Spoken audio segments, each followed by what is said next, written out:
मित्रों, क्या आप जानते हैं कि आखिर माता सीता को एक गर्भवती तोते ने इतना भयानक श्राप क्यों दिया कि इसका मोल उन्हें अपने पूरे जीवन भर चुकाना पड़ा।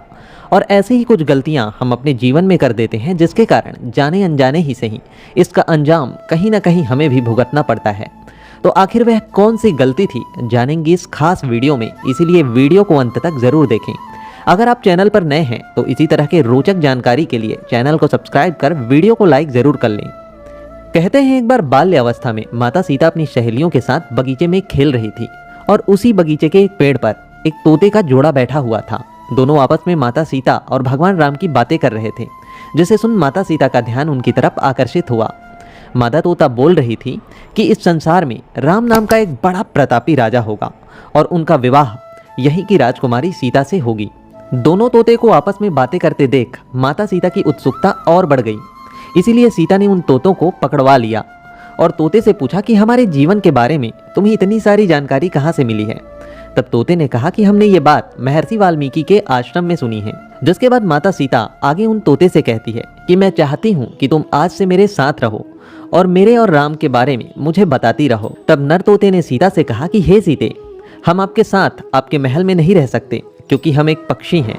हम खुले आसमान में रहना और विचरण करना पसंद करते हैं। इसके बावजूद सीता ने जिद करते हुए तोते से कहा कि जब तक मेरा विवाह राम से नहीं हो जाता तुम्हें मेरे साथ रहना ही होगा।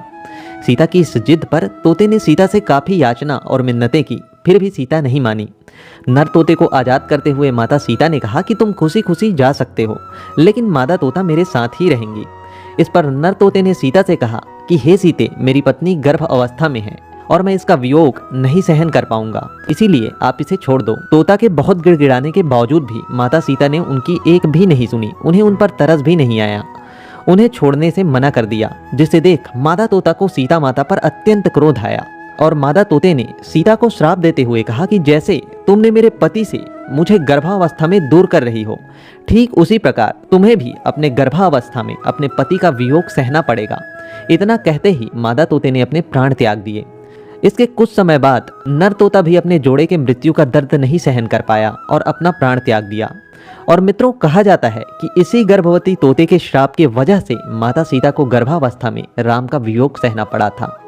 फिलहाल आप इस जानकारी को लेकर क्या राय रखते हैं, अपनी राय कमेंट बॉक्स में जरूर रखें।